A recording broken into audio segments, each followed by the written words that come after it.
Aloha. You've noticed that I've grown tremendously since this morning. That's because of all the warm feelings and the friendship that we have here with all of you. And I'm just very glad that you were able to make it today and spend time with us and share with us this dedication to the children of Hawaii and Colonel Ellison Onizuka's memory. What we would like to do is, as a typical program manager, I always love to change the schedule in front of my boss before he knows it. Well, if it's really bad, you just detail me here for the rest of my life. I'll survive. What I'd like to do is I'll be introducing Mr. Ray Morgan. And when I talked to Paul McCready earlier, he said someone mentioned that I was a genius. He says, I was a genius because I was able to find Ray Morgan and squirrel him away from Lockheed so that he could create the Solar Challenger, which has now evolved into Pathfinder and hopefully will go into Centurion and Helios. And without further ado, Mr. Ray Morgan, Vice President of AeroVironment.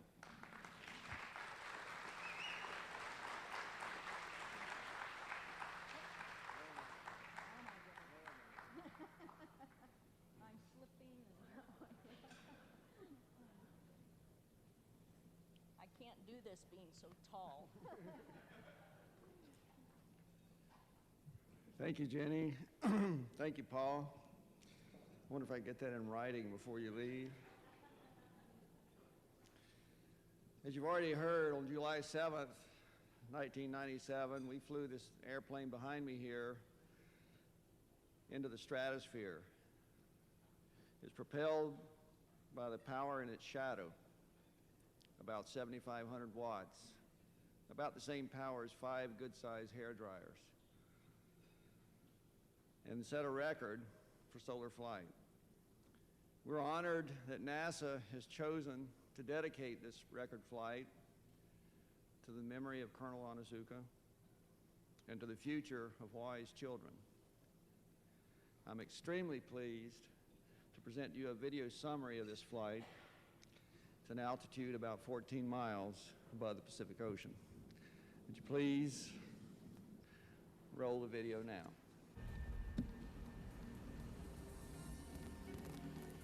We came to this island because of the low latitude, meaning lots of sun, and an excellent test range offered by the range here.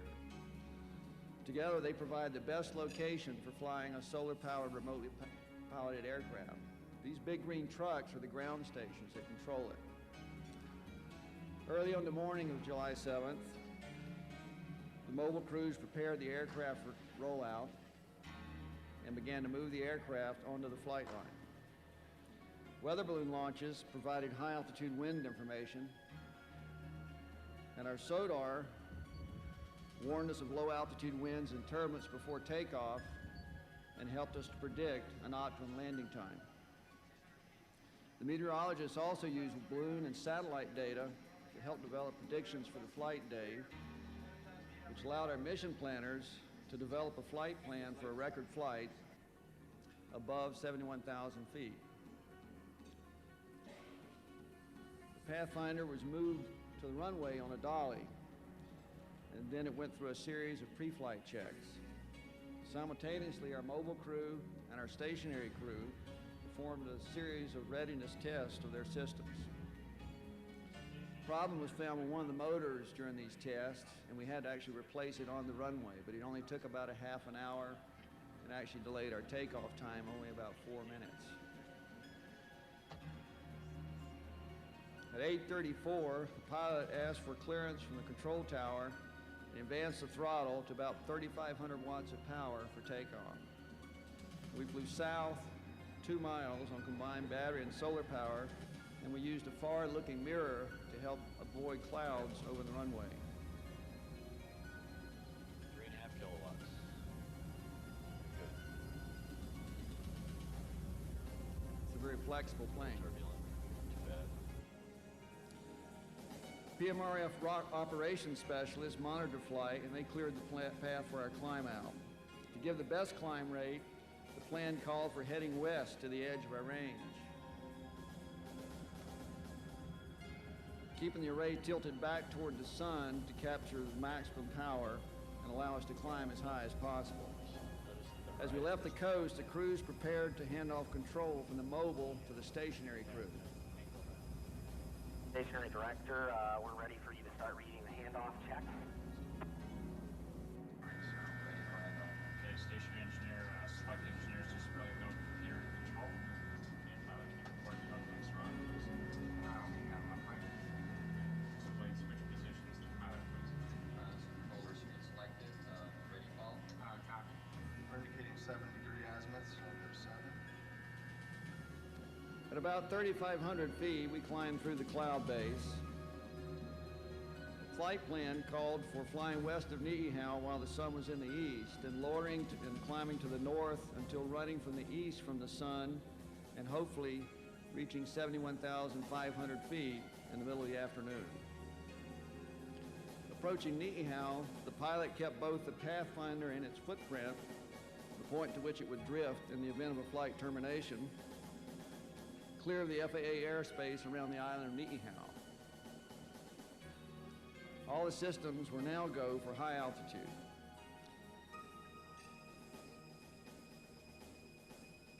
At 10,000-foot intervals, a stability test was run to determine if the changes to the flight control system would be required. Stationary pilot, select waypoint for frequency sweep from table, which would be waypoint 90. Selecting waypoint 90. Frequency sweeps were made automatically by our flight computer, and our stability and control engineer analyzed the data. Continuously, range ops and NASA observers use radar to track our position on the range. Surprisingly, halfway through our climb out, the mission planners noted that we were exceeding their predictions by 6,000 feet. We think this was caused by a low pressure to the west of us, creating an upwelling of the air at the lower altitudes. At 50 miles west of Barking Sands, we turned north while the sun approached its zenith directly overhead. The pilots were periodically re-optimizing the power draw from the solar array for maximum performance. We had 60,000 feet at 150 and started the final climb to the east as the sun moved to the western sky behind us. We passed through our previous record of 67,300 feet at 2:30. These are Greenwich times on this video. Just like a nice day on Mars. Because the thin air made our pressure altimeter inaccurate, we requested the range ops people to provide us with a rate of climb computed from the radar data. ROX Alpha indicated we had essentially no climb rate at 71,500 feet, and our mission planner relayed to the mission director that our maximum altitude had been reached. The best I've shown, and you can judge your return on the 71,688 feet occurring at 1610. Since we're a little advanced on our curve, I'd say we're almost a half an hour ahead of schedule, so I'd say we're about there. Yeah, and I think we'd like to start warming up the big turnaround and start warming up the batteries, just to be on the safe side. Okay, I'd say you're there. Call it good. I'm going to start a right turn. Go ahead. Okay, right turn now. This is Pathfinder. We've reached peak altitude and we're beginning our turn for descent.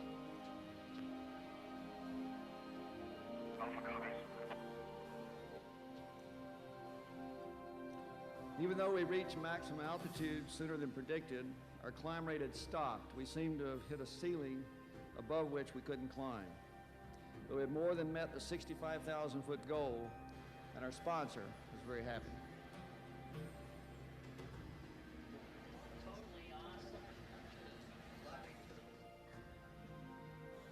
We turned back to the west to descend in restricted airspace west of Niihau.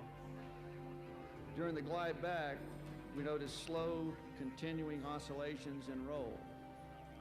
They gradually grew to about an 8-degree roll variation until a change in our control system caused them to gradually stop.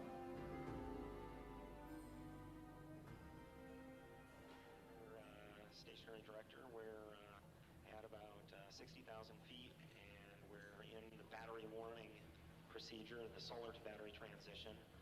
It looks like things are working pretty well. We're flying toward the sun and getting about a 1/10 of an amp out of the batteries.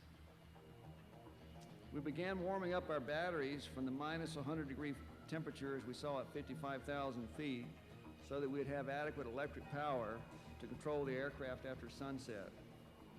As we glided back to the base, we felt a sense of elation, Looks like it's happier there. sobered with the anticipation of the night landing to come.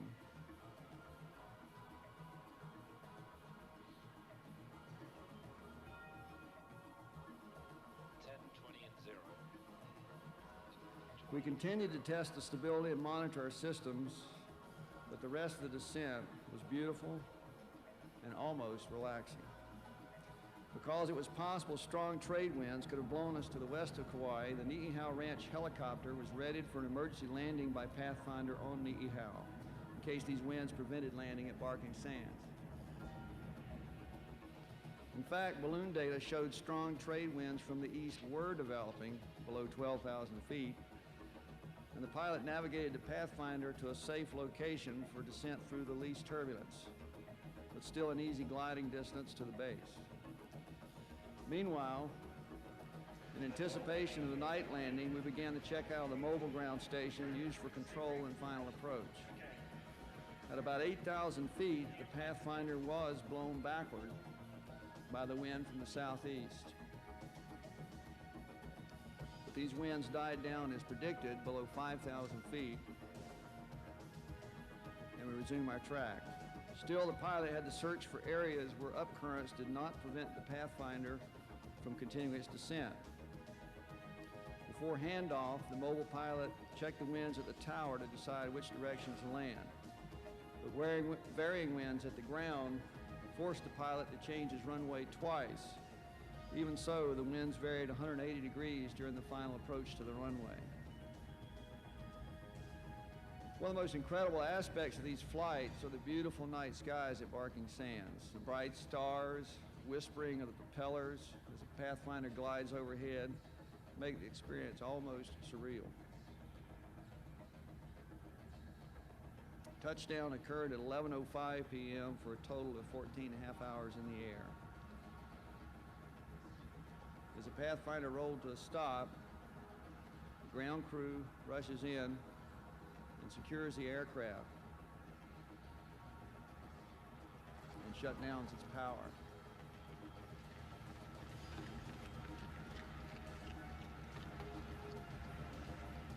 Pathfinder is then lifted onto its ground transport dollies for rolling back to the hangar. At this point, the adrenaline starts to leave. People start to realize they've been awake for over 20 hours. Also, it had just begun to sink into our minds that Pathfinder had returned from 14 miles above Hawaii, higher than any propeller-driven aircraft had ever flown. But for the Pathfinder team, the success was really just the beginning.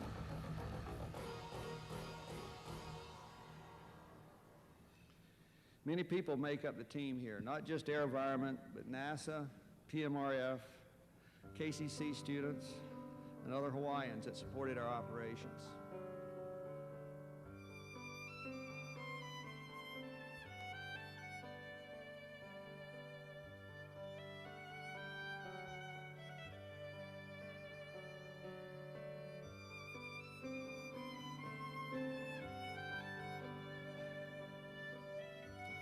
We've just ended a 7-month deployment to Hawaii. For those who live on the mainland, it was tough being away from home.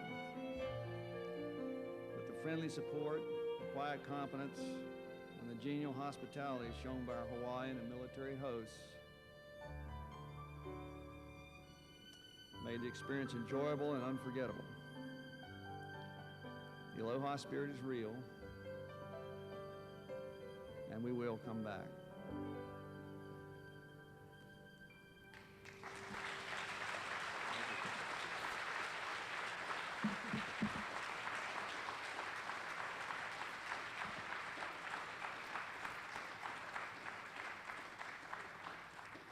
Thank you very much. I'd like to thank Lori Losi of NASA Dryden, who edited this piece of videotape for us. And I think all of you are aware that we have several displays around here. There's a science table back to my far left, which has information on the science payloads we've flown. Next to that, there is a table with memorabilia of Ellison Onizuka. There's some handouts and materials here you're free to take with you. There is a display and a videotape for the Education Outreach Program back to my right. Of course, around the airplane, the Pathfinder, myself, and members of the Pathfinder team are available to answer any questions you have. I'd like to thank you very much for coming here, and I sincerely appreciate the chance to share this event with you. Thank you.